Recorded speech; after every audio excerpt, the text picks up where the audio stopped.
আচ্ছা, দৈনিক পত্রিকা এবং অনলাইন থেকে সংগৃহীত তথ্য 8 ও 9 মে 2025 সালে বিশ্বকবি রবীন্দ্রনাথ ঠাকুরের কততম জন্মবার্ষিকী পালিত হয়? 146তম। উত্তর হবে 164তম। 2025 সালে রবীন্দ্রনাথ ঠাকুরের জন্মবার্ষিকীর প্রতিপাদ্য কি ছিল? উত্তর হবে রবীন্দ্রনাথ ও বাংলাদেশ। আন্তর্জাতিক অপরাধ ট্রাইব্যুনাল 2 এর চেয়ারম্যান কে?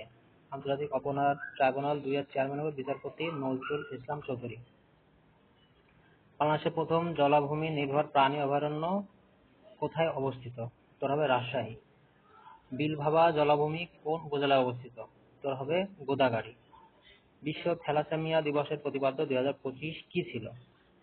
উত্তর হবে থ্যালাসেমিয়ার জন্য সামাজিক ঐক্য করি, রোগীর অগ্রাধিকার নিশ্চিত করি।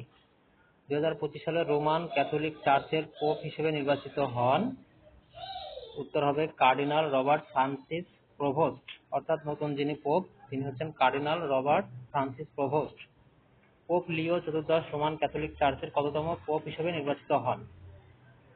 উত্তর হবে 267তম। 2025 সালে মানব উন্নয়ন সূচকে বাংলাদেশের অবস্থান কত? উত্তর হবে 130তম। জুলাই গণ অভ্যুত্থান প্রতিজ্ঞা সংরক্ষণে কোন প্ল্যাটফর্ম গঠিত হয়? উত্তর হবে আপ বাংলাদেশ। বাংলাদেশের আহ্বায়ক কে? উত্তর হচ্ছে আলী আহসান জুনায়েদ। বাংলাদেশের শিশু দারিদ্র্যের হার কত? উত্তর হচ্ছে 16.49%। গ্রামীণ এলাকায় শিশু দারিদ্র্যের হার কত? উত্তর হচ্ছে 20.15%।